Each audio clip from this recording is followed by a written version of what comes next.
আসসালামু আলাইকুম প্রিয় চাকরিপ্রার্থী বন্ধুগণ। বাংলাদেশ বিষয়াবলীর ৬,০৩১টি প্রশ্নের মধ্যে আজকে প্রথম বাংলাদেশের জাতীয় বিষয়াবলী নিয়ে আমাদের এই সুন্দর লেসনটি সাজিয়েছি। চলুন আমরা শুরু করি। এভাবে আমাদের ধারাবাহিকভাবে এই ৬,০৩১টি প্রশ্ন মাত্র এক সপ্তাহের মধ্যে আমরা আলোচনা করব ইনশাআল্লাহ। চলুন শুরু করি। ২০২৩ সালে ২১শে পদকে ভূষিত হয়েছেন কতজন? এটি হচ্ছে ১৯ ব্যক্তি ও ২ প্রতিষ্ঠান। তার মানে মোট দিয়ে হচ্ছে ২১ জন। ১৯ জন ব্যক্তি এবং দুইটি হচ্ছে প্রতিষ্ঠান। টেকসই উন্নয়ন লক্ষ্যমাত্রা এসডিজি এর মেয়াদকাল কতদিন? এটি হচ্ছে ২০১৬ থেকে ২০৩০ সাল পর্যন্ত। কোন স্থানকে সাংস্কৃতিক রাজধানী ঘোষণা করা হয়েছে? এটি হচ্ছে মহাস্থানগড়। কেমব্রিজ বিশ্ববিদ্যালয় বাংলাদেশের কোন শিল্পীকে ম্যান অফ এশিয়া পদকে ভূষিত করে? এটি হচ্ছে SM সুলতান। জাতিসংঘের শান্তিরক্ষা কার্যক্রমে বাংলাদেশের অবস্থান প্রথম। জাতিসংঘ শান্তি মিশনে বাংলাদেশ সশস্ত্র বাহিনী বর্তমান কতটি দেশে কর্মরত আছে? এটি ৯টি দেশে। বৈশ্বিক জলবায়ু ঝুঁকি সূচক ২০২২ সূচকে সবচেয়ে ঝুঁকিপূর্ণ দেশগুলোর তালিকায় বাংলাদেশের অবস্থান সপ্তম। বিশ্ব শান্তি সূচকে ২০২৩ বাংলাদেশের অবস্থান ৮৮তম। ২০২৩ সালের বৈশ্বিক উদ্ভাবন সূচকে বাংলাদেশের অবস্থান ১০৫তম। বাংলাদেশের ট্যারিফ কমিশন এর নতুন নাম কি? এটি হচ্ছে Bangladesh trade and tariff commission. বাংলাদেশের বর্তমান জাতীয় সংসদ হলো দ্বাদশ জাতীয় সংসদ, যেটা কিছুদিন আগে বিলুপ্ত হয়ে যায় ৫ আগস্টের মধ্যে। বাংলাদেশের বর্তমান সংসদে কতজন নির্বাচিত মহিলা সদস্য আছেন? অর্থাৎ এটি আগের শেখ হাসিনার আমলে ১৯ জন। বাংলাদেশের জাতীয় সংসদের ডেপুটি স্পিকার ছিলেন অ্যাডভোকেট শামসুল হক টুকু, বর্তমানে নেই। বর্তমানে বাংলাদেশের মন্ত্রিসভার সদস্য কতজন? এটি ৩৭ জন, যারা শেখ হাসিনার আমলে ছিল, বর্তমানে নেই। বর্তমানে বাংলাদেশের মন্ত্রিসভায় নারী ও সদস্য কতজন? ৮ জন ছিল শেখ হাসিনার আমলে, বর্তমানে নেই। বাংলাদেশের খাদ্যমন্ত্রীর নাম কি? এটি হচ্ছে সাধনচন্দ্র মজুমদার ছিল, বর্তমানে নেই। বাংলাদেশের শিক্ষামন্ত্রীর নাম কি? এটি হচ্ছে হাবিবুল হাসান চৌধুরী নওফেল, বর্তমানে তিনি কিন্তু আমাদের শিক্ষামন্ত্রী নন। দুর্যোগ ব্যবস্থাপনায় সাফল্যের জন্য প্রধানমন্ত্রী শেখ হাসিনাকে কোন সংস্থা পুরস্কৃত করে? এটি হচ্ছে IFRC।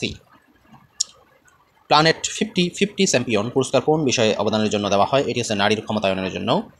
কোন বিষয়ে অবদানের জন্য এ বছর প্রধানমন্ত্রী শেখ হাসিনাকে জাতিসংঘ কর্তৃক চ্যাম্পিয়ন্স অব দ্য আর্থ পুরস্কার দেওয়া হয়? এটি হচ্ছে পরিবেশ বিষয়ক। ফোর্বস ম্যাগাজিন ২০২৩-এ বিশ্বের ক্ষমতাধর নারীর তালিকায় বাংলাদেশের প্রধানমন্ত্রী শেখ হাসিনার অবস্থান হল ৪৬তম ছিল। ২০২০ সালে ঢাকা সিটি নির্বাচন কত তারিখে অনুষ্ঠিত হয়? এটি হচ্ছে ১ ফেব্রুয়ারি। ই পাসপোর্ট বিতরণ শুরু হয় কবে? এটি হচ্ছে ২২ জানুয়ারি ২০২০। জাতীয় পরিচয়পত্র স্মার্ট কার্ড এর মাধ্যমে কত ধরনের সেবা পাওয়া যাবে? এটি হচ্ছে ২২ ধরনের। বর্তমানে দেশে বিভাগ কতটি? এটি হচ্ছে ৮টি বিভাগ। ঢাকা, রংপুর, ময়মনসিংহ, চট্টগ্রাম, সিলেট, রাজশাহী, খুলনা, বরিশাল। আয়তনে বাংলাদেশের সবচেয়ে বড় বিভাগ কোনটি? এটি হচ্ছে চট্টগ্রাম। বাংলাদেশের সবচেয়ে ছোট বিভাগ কোনটি? এটি ময়মনসিংহ। বাংলাদেশের সর্বশেষ ঘোষিত বিভাগ কোনটি? এটি ময়মনসিংহ বিভাগ। বাংলাদেশের বৃহত্তম জেলা কোনটি? এটি হচ্ছে রাঙ্গামাটি। বাংলাদেশের ক্ষুদ্রতম জেলা কোনটি? এটি হচ্ছে নারায়ণগঞ্জ। বাংলাদেশের ক্ষুদ্রতম জেলা কোনটি? এটি হচ্ছে বান্দরবান। বাংলাদেশের বর্তমানে সিটি কর্পোরেশন কয়টি? এটি হচ্ছে ১২টি। বাংলাদেশের উপজেলা কয়টি? এটি হচ্ছে ৪৯৫টি। বাংলাদেশের বৃহত্তম উপজেলা কোনটি? এটি হচ্ছে শ্যামনগর। বাংলাদেশের মোট কতটি থানা আছে? এটি হচ্ছে ৬৫২টি থানা রয়েছে। বাংলাদেশের মোট ইউনিয়ন পরিষদের সংখ্যা কত? এটি হচ্ছে ৪৫৭৮টি। বাংলাদেশের সবচেয়ে ছোট ইউনিয়ন কোনটি? এটি হচ্ছে হাজিপুর ইউনিয়ন। প্রথমবারের মতো আদিবাসী সম্প্রদায় থেকে প্রধান বিচারপতি নির্বাচিত হয়েছেন কে? এটি হচ্ছে সুরেন্দ্র কুমার সিনহা। বর্তমান প্রধান বিচারপতি কততম বিচারপতি? এটি হচ্ছে ২৪তম, তবে এখন ২৫তম নির্বাচিত হয়েছেন আরেকজন। বাংলাদেশ মানবাধিকার কমিশনের চেয়ারম্যান কে? এটি হচ্ছে কামাল উদ্দিন আহমেদ।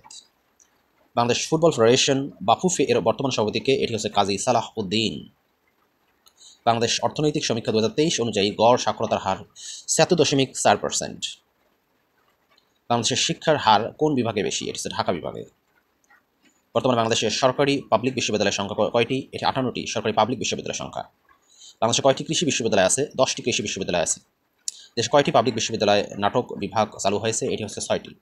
বর্তমানে বাংলাদেশের সরকারি প্রাইমারি ট্রেনিং ইনস্টিটিউট PTI মোট কতটি? এটি হচ্ছে 67টি। বাংলাদেশ অনূর্ধ্ব-১৯ দল ও ভারত অনূর্ধ্ব-১৯ দলের ফাইনাল খেলায় বাংলাদেশ কোন player man of the match হয়? এটি হচ্ছে আকবর আলী। মার্গারিটা মামুন একজন বাংলাদেশি বংশোদ্ভূত রুশ জিমন্যাস্ট মামুন অলিম্পিকে কোন ইভেন্টে সোনা জয় করেন বা স্বর্ণ জয় করেন? এটি হচ্ছে রিদমিক জিমন্যাস্টিক। এরই মাধ্যমে আমাদের আজকের এই 50টি প্রশ্ন আমাদের এখানে উত্তর সহ জেনে নিলাম। ইনশাআল্লাহ আমরা নেক্সট এভাবেই আগাবো। এভাবে আমরা 6031টি প্রশ্ন বাংলাদেশ বিষয়াবলীর মধ্যে জানতে পারবো ইনশাআল্লাহ। আশা করছি সবাই শেষ পর্যন্ত সাথে থাকবেন এবং যারা ফেসবুকে দেখছেন লাইক কমেন্ট শেয়ার করবেন, আর যারা ইউটিউবে দেখছেন অবশ্যই সাবস্ক্রাইব করবেন। ধন্যবাদ সকলকে। আসসালামু আলাইকুম।